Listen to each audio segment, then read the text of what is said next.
आज हम एक ही वीडियो के माध्यम से त्रिभुज संबंधी संपूर्ण जानकारी प्राप्त करेंगे। त्रिभुज की परिभाषा। तीन भुजाओं से घिरी बंद आकृति को त्रिभुज कहते हैं। तीन भुजाओं से घिरी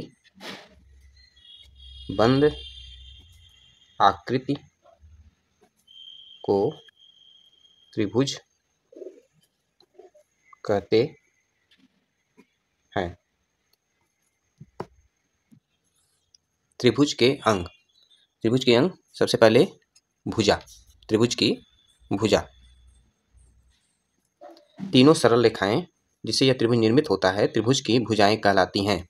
तीनों सरल रेखाएं जिससे त्रिभुज बनता है उसकी भुजा कहलाती है। जिसे यहाँ पे भुजा AB, BC और CA, ये त्रिभुज में तीन भुजाएं होती हैं। दूसरा, आधार। जिस पर त्रिभुज खड़ा होता है वह त्रिभुज का आधार होता है। जैसे यहाँ पे त्रिभुज भुजा BC पर खड़ा है तो BC इस त्रिभुज का आधार है। तीसरा, शीर्ष कोण। शीर्ष तथा शीर्ष कोण। शीर्ष किसे कहते हैं? यहाँ पे बिंदु A को इस त्रिभुज का शीर्ष कहते हैं और A पर बना कोण शीर्ष कोण कहलाता है। यहाँ पे शीर्ष कोण A है, इसको तीन अक्षरों से कोण BAC द्वारा हम लिखते हैं। अब यहाँ पे देखते हैं हम आधार कोण। आधार कोण किसे कहते हैं? आधार पे बने दोनों कोण को हम आधार कोण कहते हैं। जैसे कोण B, इस कोण को हम कहते हैं कोण ABC और दूसरा कोण है कोण C, इसको हम कहते हैं कोण ACB। तो कोण B और कोण C आधार कोण हैं। त्रिभुज की माध्यिका। त्रिभुज की माध्यिका। इसमें शीर्ष से आधार के मध्य बिंदु, आधार क्या है? BC है, इसका मध्य बिंदु मान लीजिए यहाँ पे है D, तो शीर्ष से आधार के मध्य बिंदु को मिलाने वाली रेखा इसकी माध्यिका कहलाती है। शीर्ष से आधार के मध्य बिंदु को मिलाने वाली रेखा माध्यिका कहलाती है। यहाँ पे रेखा AD इस त्रिभुज ABC की माध्यिका है। अब हम देखते हैं त्रिभुज की ऊंचाई। त्रिभुज की ऊंचाई। किसी त्रिभुज में शीर्ष से आधार पर जब हम लंब रेखा खींचते हैं तो ये रेखा जो निर्मित होती है, इस रेखा की लंबाई ही इसकी ऊंचाई होती है।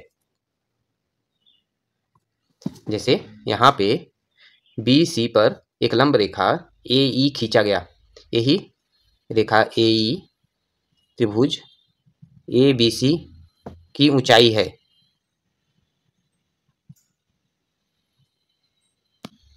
त्रिभुज का बहिष्कोण। त्रिभुज का बहिष्कोण।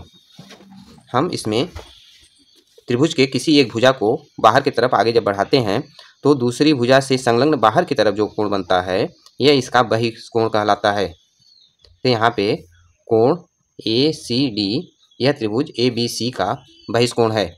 इस प्रकार हम एक त्रिभुज में 6 बहिष्कोण प्राप्त कर सकते हैं। जैसे यहाँ पे एक बहिष्कोण हुआ, इस भुजा को हम आगे बढ़ाएंगे, यहाँ पे एक बहिष्कोण मिल जाएगा। इसी प्रकार प्रत्येक शीर्ष पे 2-2 बहिष्कोण मिलेंगे। एक त्रिभुज में 6 बहिष्कोण प्राप्त होता है। त्रिभुज के प्रकार पर चर्चा करेंगे। त्रिभुज का प्रकार दो तरीके से ज्ञात किया गया है, एक भुजाओं के आधार पे और दूसरा अंतःकोणों के आधार पे।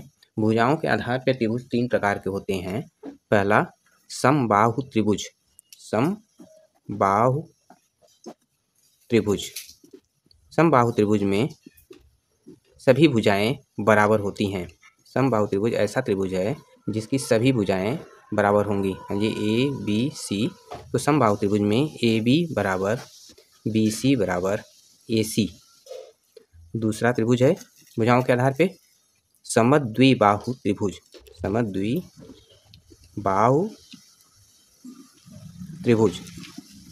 समद्विबाहु त्रिभुज ऐसा त्रिभुज होता है जिसकी दो भुजाएं बराबर होती हैं और तीसरी भुजा बराबर नहीं होती है। तो ए बी सी में, त्रिभुज ए बी सी में ए बी बराबर बी सी, लेकिन ए बी बराबर ए सी, बी सी जो है बराबर नहीं है। तीसरा है विषम बाहु त्रिभुज। विषम बाहु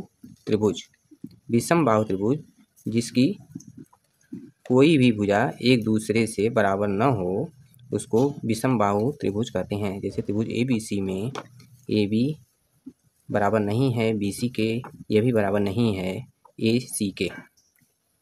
अब हम जानेंगे अंतःकोणों के आधार पे। अंतःकोणों के आधार पे भी त्रिभुज तीन प्रकार का होता है। पहला न्यून कोण त्रिभुज। न्यून कोण त्रिभुज ऐसा त्रिभुज जिसके सभी कोण न्यून कोण हों या 90 अंश से, न्यून कोण त्रिभुज जिसकी सभी कोण 90 अंश से छोटे हों। जैसे त्रिभुज ए बी सी में कोण ए, कोण बी, कोण सी, यह सभी कोण 90 अंश से छोटे होंगे। दूसरा है समकोण त्रिभुज। समकोण त्रिभुज ऐसा त्रिभुज जिसका एक कोण 90 अंश का हो, बाकी दो न्यून कोण होंगे।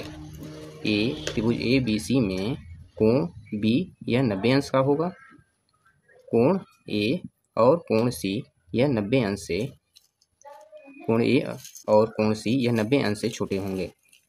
तीसरा अधिक कोण त्रिभुज। अधिक कोण त्रिभुज ऐसा त्रिभुज जिसका एक कोण 90 अंश से बड़ा हो, ऐसे त्रिभुज को अधिक कोण त्रिभुज कहते हैं। जैसे त्रिभुज ए बी सी में कोण बी यह 90 अंश से बड़ा है और बाकी दो कोण होंगे वह 90 अंश से छोटे होंगे। ऐसे त्रिभुज को अधिक कोण त्रिभुज कहते हैं। त्रिभुज का क्षेत्रफल ज्ञात करना। अब हम एक त्रिभुज का क्षेत्रफल ज्ञात करेंगे जिसकी तीनों भुजाएं दी गई हों या तीनों भुजाओं की लंबाई ज्ञात हो। अब यहाँ पे हम देखते हैं कि तीन भुजाएं ए बी बी सी और सी ए सबकी लंबाई हमको ज्ञात है। इसके क्षेत्रफल का सूत्र होता है त्रिभुज का क्षेत्रफल बराबर under root S into S minus A, S minus B, S minus C, जहाँ पे S equal to A plus B plus C by 2। अब हम यहाँ पे यस का मान निकालेंगे तो ए 17, बी 15, सी 8 बटे 2, ये हो जाएगा 40 बटे 2, ये हो जाएगा 20।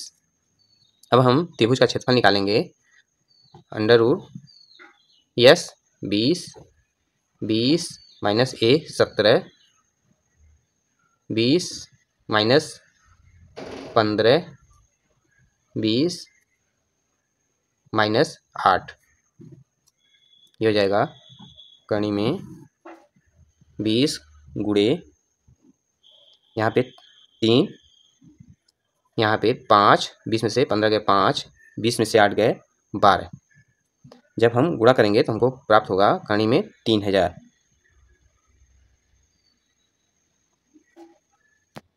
हमको गुणा करने प्राप्त होगा 3600।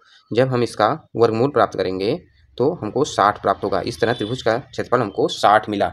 अगर भुजाएं सेंटीमीटर में हैं तो इसका वर्ग सेंटीमीटर मिलेगा हमको, अगर मीटर में है तो वर्ग मीटर मिलेगा। इस तरह से हम त्रिभुज का क्षेत्रफल ज्ञात कर सकते हैं। Do like, share, comment and subscribe now.